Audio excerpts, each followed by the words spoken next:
Estamos iniciando a nossa live sobre o Apocalipse. Nós estamos no módulo de número 8. Esta é a segunda parte desse módulo e nós estamos tratando sobre a igreja. É muito importante nós entendermos igreja à luz do Novo Testamento. E o que é a igreja em glória? Quando nós nos deparamos com a igreja,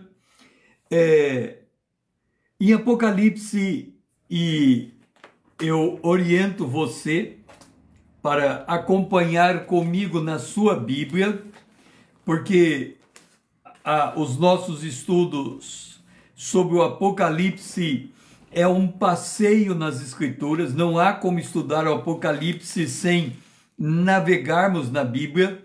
E se você encontrou Apocalipse capítulo 1, verso 12 e 13, curta esta live. Apocalipse capítulo 12 e 13 diz o seguinte: Voltei-me para ver quem falava comigo, e voltando, vi 7 candeeiros de ouro, e no meio dos candeeiros, um semelhante ao Filho do Homem. Para que você possa entender esta visão, deixe-me colocar para você a situação desta visão. 7 candeeiros, um candeeiro, ele tem mais ou menos esse formato, 2 candeeiros, 3 candeeiros, 4 candeeiros, 5 candeeiros, 6 candeeiros, 7 candeeiros, ok? No meio do candeeiros, um semelhante ao Filho do Homem. Esta é a visão que João está vendo. Pois bem, imagine que você esteja no lugar de João. Esqueci de colocar João aqui. Então, João, ele está aqui, observando a cena dessa forma. Imagine você observando esta cena. Para você enxergar o Filho do Homem no meio dos candeeiros, você tem que olhar por meio ou entre os candeeiros. Digamos que João tivesse atrás desse candeeiro. Ele não ia ver Jesus. Ele teria que se movimentar para cá, para nesse espaço vazio ver Jesus. Se ele tivesse aqui, ele não ia ver Jesus. Ele teria que se movimentar para cá para ver Jesus. Basicamente, o que essa cena diz é: para você ver Jesus, primeiro você tem que ver a igreja. Apocalipse capítulo 1, verso 20. Os 7 candeeiros são as 7 igrejas. Para você ver Jesus, você tem que ver a igreja.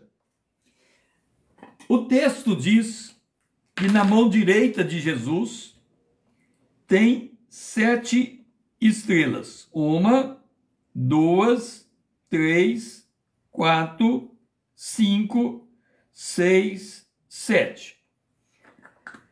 Tem 7 estrelas à mão direita de Jesus. Vamos olhar, vamos tentar fazer uma percepção física desta visão. Imagina você que a igreja fosse um prédio, um edifício. Tem um edifício aqui, tem um edifício aqui, um edifício. Quando você vai no culto e você entra dentro do prédio, a primeira coisa que você enxerga lá no púlpito é o pastor. E na frente do pastor, um monte de irmãos. Da mesma maneira, na visão do Apocalipse, para você enxergar os anjos na mão direita de Jesus, primeiro você tem que enxergar a igreja. Em outras palavras, se você não for capaz de discernir o corpo de Cristo na terra, você não vai enxergar Jesus no céu.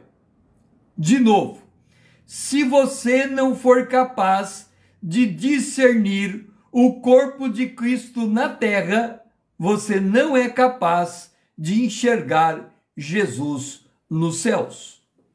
É por esta razão que não há como desenvolver uma fé em Cristo Jesus estando desfiliado de uma igreja local.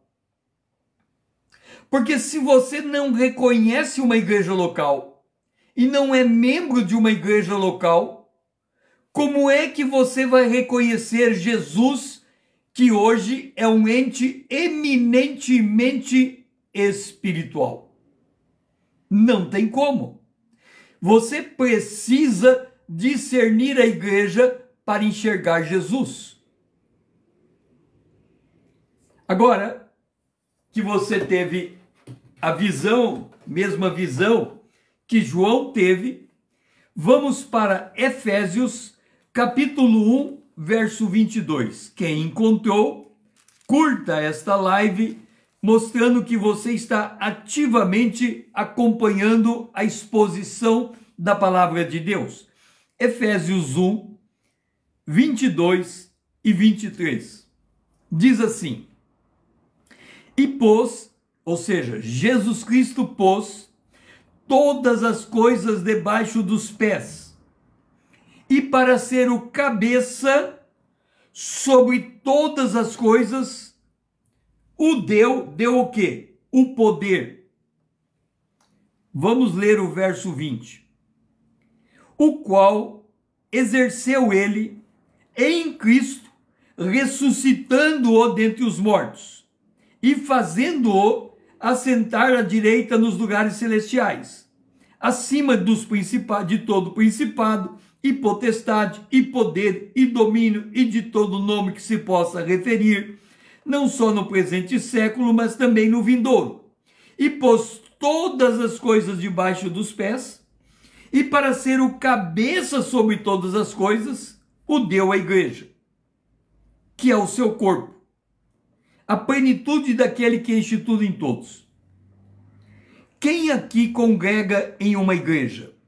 Diga sim. Quem aqui congrega em uma igreja? Diga sim. Quem aqui congrega em uma igreja? Diga sim. Dou-lhe uma, dou-lhe duas, dou-lhe três. Ninguém respondeu. Quem aqui congrega em uma igreja? Faço uma seguinte pergunta. Se você congrega em uma igreja, Jesus é o cabeça dessa igreja? Dou-lhe uma. Jesus é o cabeça dessa igreja? Dou-lhe duas. Jesus é o cabeça dessa igreja? Dou-lhe três. Ninguém respondeu, vou dizer. Toda igreja que se reúne em nome de Jesus, Jesus é o cabeça dessa igreja. Ele é o cabeça e a igreja é o seu corpo. Eu vou chegar lá. Qual é o sentido da igreja? Eu vou chegar lá. Bom, se Jesus é o cabeça da igreja, e quando nós estamos falando igreja, eu estou dando o sentido da igreja. Igreja é o corpo de Cristo. Igreja não é um lugar físico. Quando lemos na Bíblia sobre igreja, diz a igreja que se reúne na casa de fulano, a igreja que se reúne na cidade. Então, igreja significa assembleia. Assembleia é uma reunião de pessoas que têm uma mesma fé. Então, quando falamos de igreja, falamos de corpo de Cristo. Então, eu pergunto, Jesus é o cabeça da igreja? Sim ou não? Responda. Jesus é o cabeça da igreja? Sim ou não? Dou-lhe uma. Sim ou não? Jesus é o cabeça da igreja? Dou-lhe duas. Sim. Jesus é o cabeça. Ok, Jesus é o cabeça da igreja. Agora eu vou mudar a pergunta. Jesus é o cabeça do Brasil? Dou-lhe uma. Jesus é o cabeça do Brasil? Dou-lhe duas. Jesus não é, correto. Agora, olha o que diz o texto. Para Jesus ser o cabeça do Brasil, ele deu o poder à igreja. Como se Jesus é o cabeça do corpo, como é que ele vai ser o cabeça do Brasil? Através da intercessão da igreja.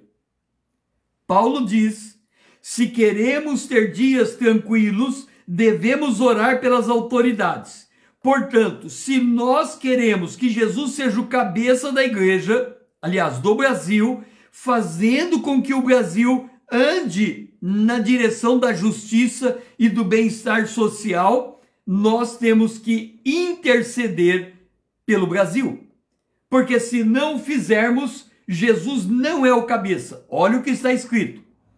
Para ser o cabeça sobre todas as coisas, ele o deu à igreja, que é o seu corpo. Agora, vamos para Atos capítulo 9. Quem encontrou, curta esta live. Atos capítulo 9, versículo 1. Se alguém encontrou, curta esta live, acompanhando na sua Bíblia a exposição da palavra de Deus. Apocalipse capítulo 9. Saulo, respirando ainda ameaças de morte contra os discípulos do Senhor, dirigiu ao sumo sacerdote. Ok? Deixe-me perguntar para vocês e respondo a pergunta que eu estou fazendo. Saulo perseguia a igreja, sim ou não? Saulo perseguia a igreja, sim ou não? Saulo perseguia a igreja, sim ou não? Sim, ele perseguia. E nós oramos porque é o Senhor que muda o coração das autoridades para que elas mudem o seu caminho. Saulo perseguia a igreja. Agora, olha o que está escrito no verso 5. Quem és tu, Senhor? E respondeu: eu sou Jesus a quem tu persegues. Aí vem a pergunta. Saulo perseguia a igreja ou perseguia Jesus? E agora? Eu vou perguntar, Saulo perseguia a igreja ou perseguia Jesus? A igreja responde igreja. Jesus responde Jesus. Os dois respondem os dois. Saulo perseguia a igreja ou perseguia Jesus? Qual é a resposta? Dou-lhe uma, dou-lhe duas, dou-lhe três. Saulo perseguia Jesus, ambos, exatamente. Eles estão dentro do mesmo contexto. Nós somos templos ambulantes de Deus. Perseguir a igreja é perseguir Jesus. Não tem como uma coisa ser diferente da outra. O candeeiro é um tipo de vaso sustentado por um suporte para iluminar o ambiente. Mas ele dependia do óleo para iluminar o ambiente. O óleo é uma referência ao Espírito Santo. Nós somos a luz do mundo. E o candeeiro era feito de ouro puro. Ou seja, nós somos nova criatura. Passamos por uma transformação. Portanto, nós estamos na presença de Deus.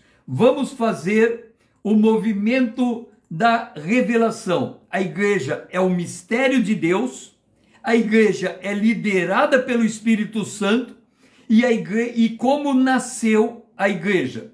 Então vamos seguir adiante.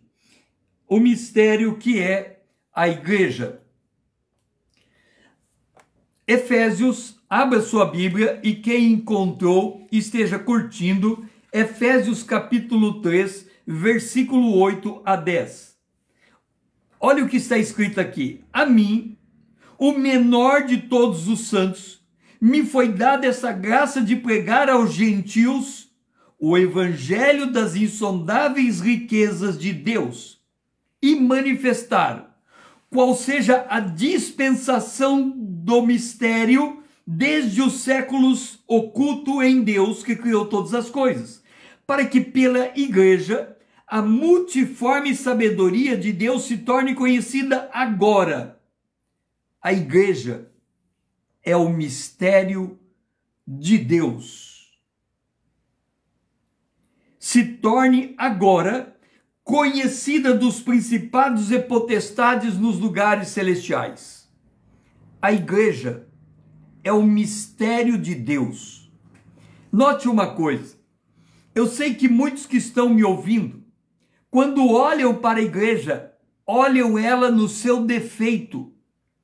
Não olham a igreja na sua posição de glória, mas olham a igreja na sua posição de defeito. Não olham com olhos espirituais, mas olham com olhos carnais.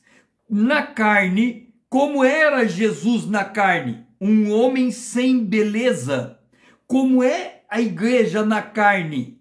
Um órgão sem beleza.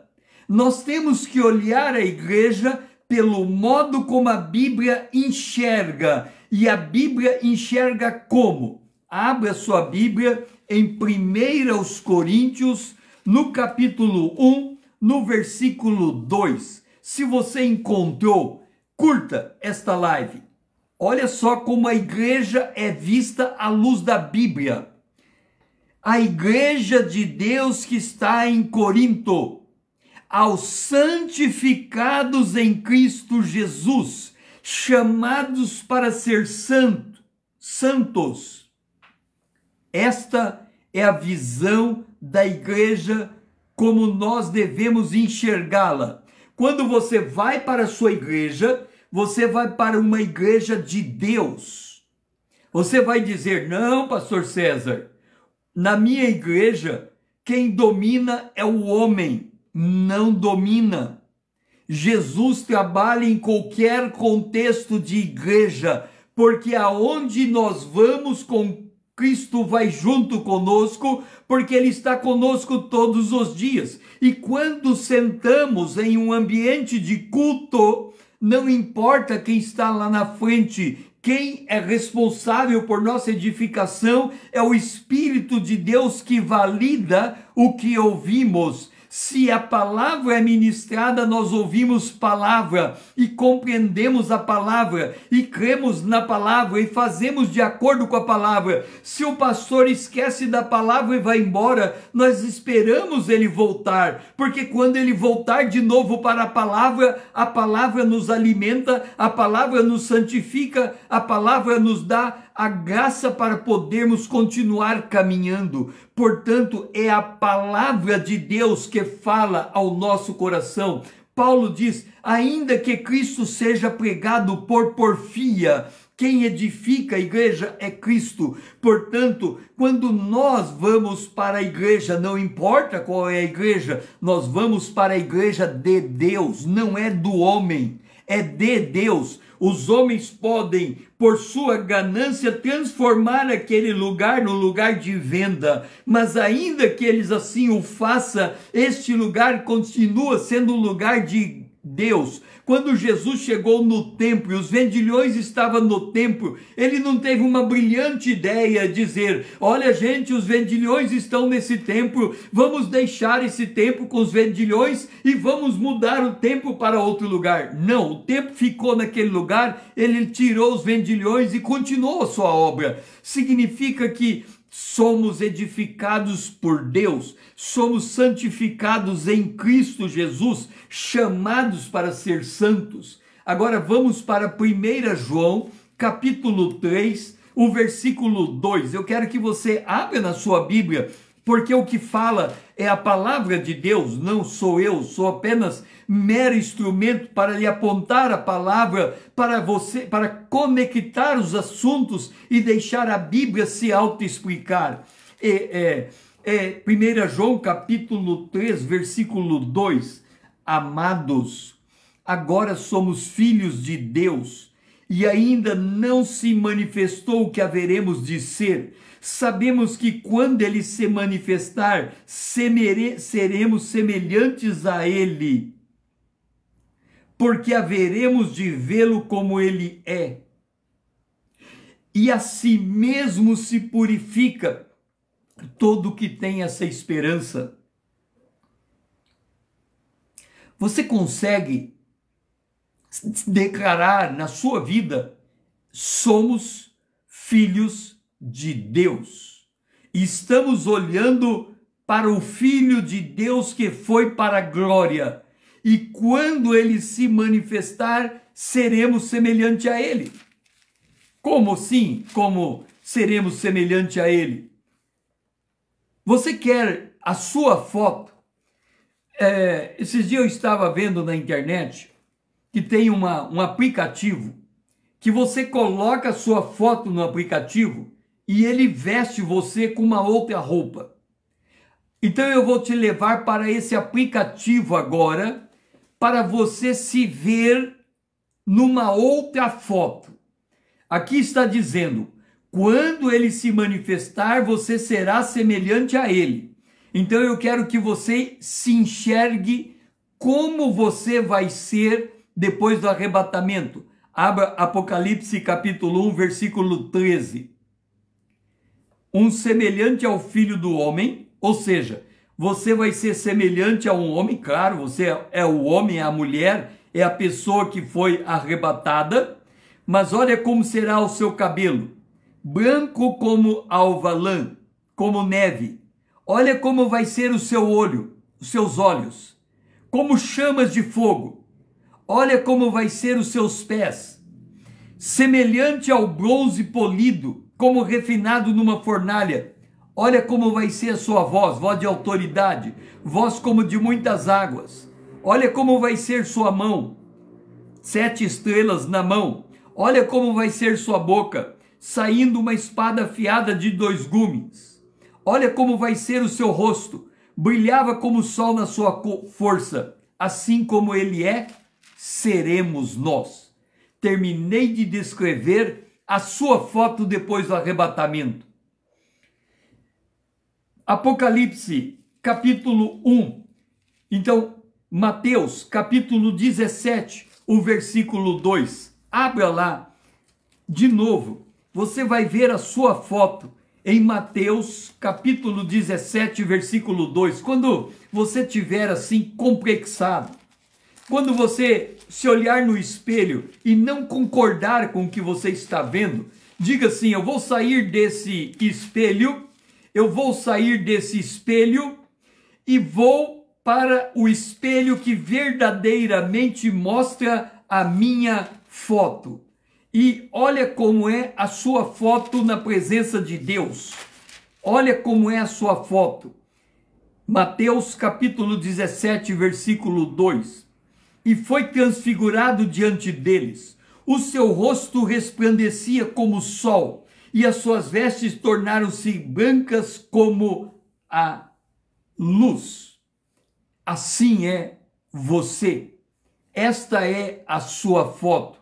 Quando a Bíblia diz, somos novas criaturas, significa que nós estamos vestidos com vestes brancas, vestes de salvação. Se pudéssemos olhar pelo mundo espiritual, nós veríamos a nossa verdadeira natureza, que é a natureza compartilhada por Deus em nós.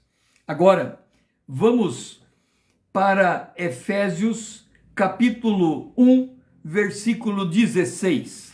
Vamos para Efésios capítulo 1, versículo 16. Esteja curtindo esta live, se você encontrou primeiro do que eu, Efésios capítulo 1, versículo 16 em diante. Abra sua Bíblia, vamos ler as Escrituras, vamos deixar a Bíblia nos instruir, vamos deixar a Bíblia nos ensinar. Nós temos muitas perguntas, mas as respostas têm que vir da Bíblia. Então, abra a sua Bíblia em Efésios 1, 16. Olha a oração de Paulo. Alguma vez você já ouviu alguém orando como Paulo faz esta oração?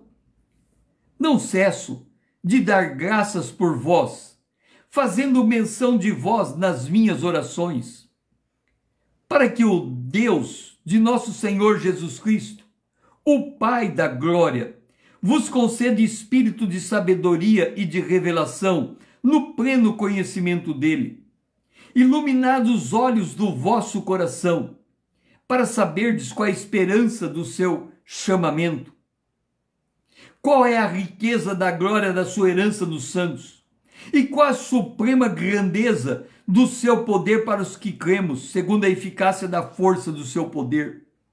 Deixe-me dizer uma coisa. Quando nós olhamos para a igreja, do ponto de vista natural, a gente só vê defeito. Mas quando nós olhamos para a igreja do ponto de vista espiritual, nós somos intercessores. E como intercessores, nós olhamos a igreja de modo diferente. Deixe-me colocar do seguinte modo.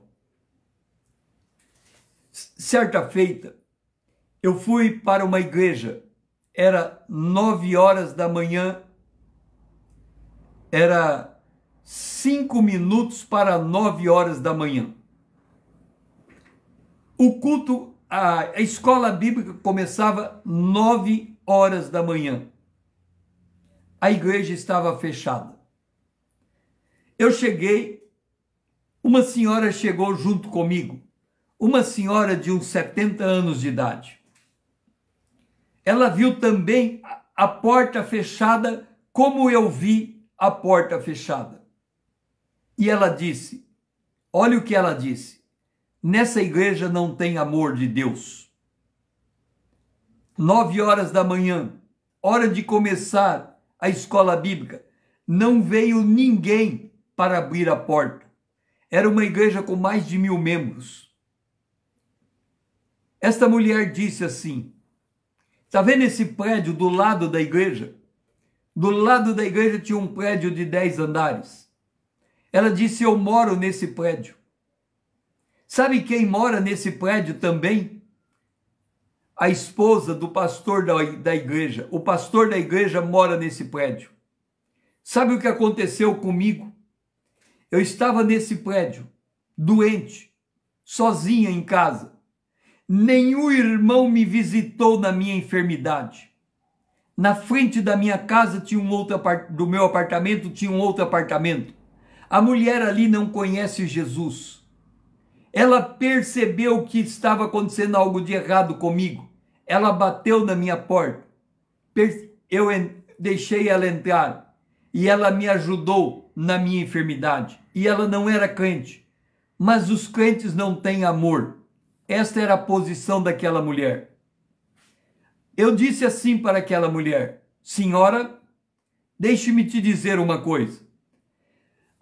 Você sabe o que Jesus está fazendo agora no céu? Eu pergunto para você que está aqui, o que é que Jesus está fazendo agora no céu? Quem está aqui, me responda. O que Jesus faz agora no céu? Dou-lhe uma. O que Jesus faz agora no céu? Dou-lhe 2. O que Jesus faz agora no céu? Dou-lhe 3. Ninguém respondeu, eu respondo. Ele está intercedendo por nós. Agora eu faço uma segunda pergunta. O que é que o diabo está fazendo agora no céu? Dou-lhe uma. O que é que o diabo está fazendo agora no céu? Dou-lhe 2. O que é que o diabo está fazendo agora no céu? Dou-lhe 3. Ninguém respondeu, eu vou responder. Ele está acusando os nossos irmãos diante de Deus. E eu disse para aquela senhora, a senhora está acusando que o pastor não tem amor. A senhora está acusando que a esposa do pastor não tem amor. A senhora está acusando que os obreiros que não abrem a igreja na hora certa não têm amor. Quem acusa é o diabo. Por que a senhora não transforma todas as suas acusações em intercessão? Deus, dá amor no coração do pastor, Deus dá amor no coração da esposa do pastor, Deus dá amor para o diácono abrir a igreja. Por que que ao invés de murmurar, ao invés de reclamar, ao invés de condenar, ao invés de ver defeito, você não olha para tudo isso e entra em intercessão diante de Deus para essa realidade ser mudada? Nós estamos vendo igrejas secando e definhando espiritualmente, porque não existe mais intercessores. Não tem ninguém mais que dobre os joelhos diante de Deus para clamar ao Senhor como Paulo está clamando. Deus, dê espírito de sabedoria, dê espírito de revelação, dê pleno conhecimento de Deus, ilumine os olhos do teu povo, Senhor, para que eles saibam qual é a esperança do seu chamamento, a riqueza da glória da sua herança nos santos e a suprema grandeza do seu poder para com os que cremos. Nós somos chamados a sermos intercessores. Quando nós somos chamados a sermos intercessores, como Paulo está intercedendo pela igreja, nós podemos ir para 1 aos Coríntios, capítulo 12, versículo 13. Quem encontrou, esteja curtindo esta live dizendo: eu estou acompanhando na minha Bíblia, porque eu quero conferir na minha Bíblia se o que está sendo dito é a palavra de Deus. Pois em um só Espírito, todos nós fomos batizados em um corpo, quer judeus, quer grego, quer escravos, quer livres, e a todos nós foi dado beber de um só Espírito. A igreja é formada por um corpo.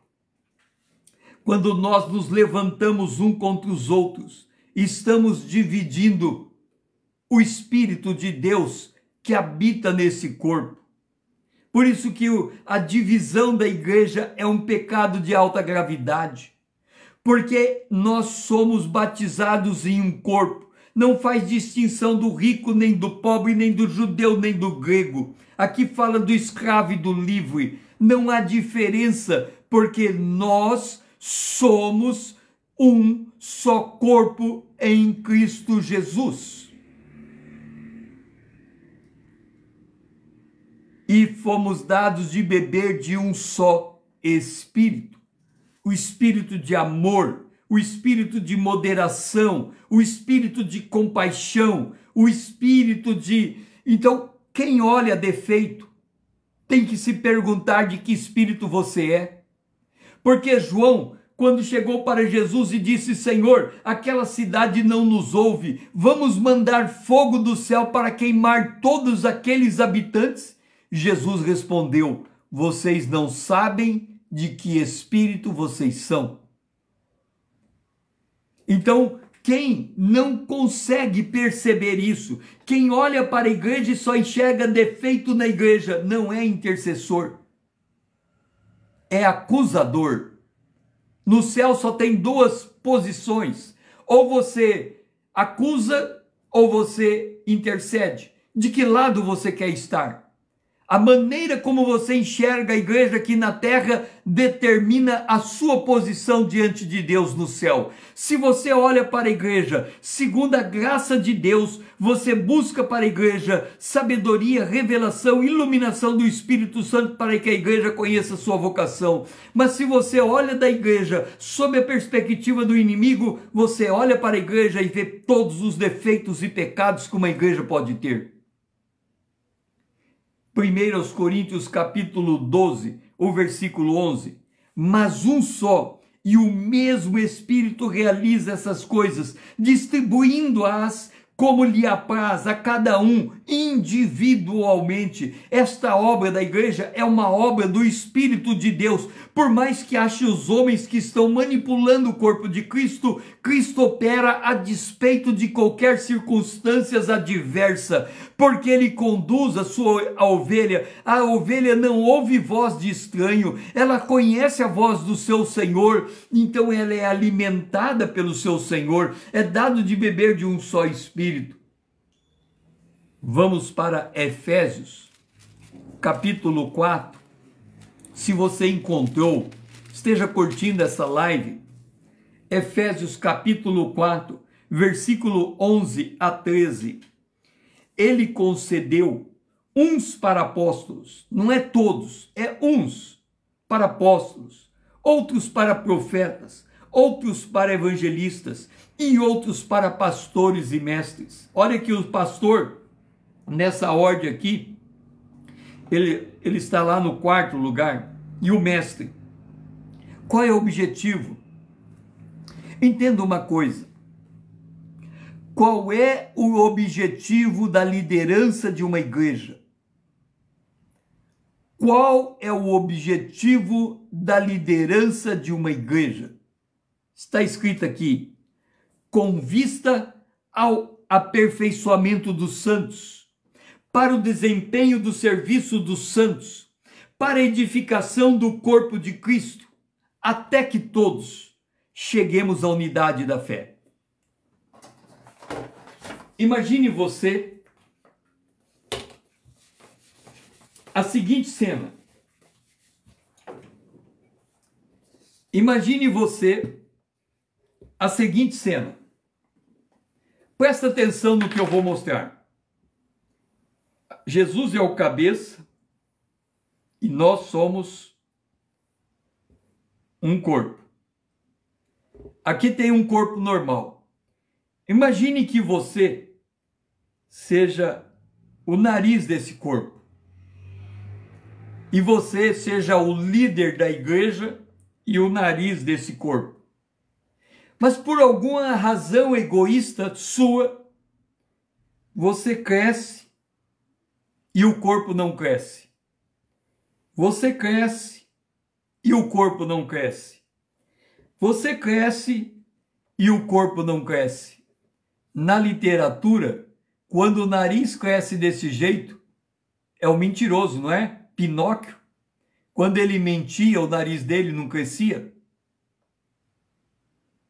O corpo de Cristo tem que crescer proporcionalmente. Se um cresce, todos têm que crescer em igual proporção.